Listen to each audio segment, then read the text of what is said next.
તો મિત્રો જો પાણી હોય ને તો કોરવાણ પલાળીને જ માંડવી વાવાય. હેલો મિત્રો, હું છું શૈલેષ આહિર. તો મિત્રો આપણે કોરવાણ પાયેલી માંડવી એક છે અને એક કોરામાં વાવેલી માંડવી છે. તો આપણે બેયની ગ્રોથ જોઈએ કે કેમાં વધારે સારી ગ્રોથ છે. તો હાલો જોઈ.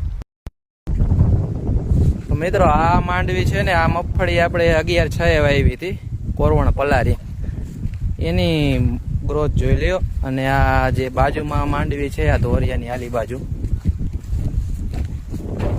આ આપણે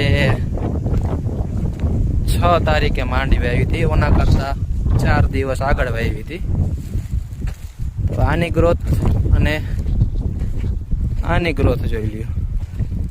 આ કોરવાણ પલારી માંડવી છે અને આ આપણે કોરામાં વાવી એ માંડવી. તો મિત્રો જો પાણી હોય ને તો કોરવાણ પલારીને જ માંડવી વાવાય.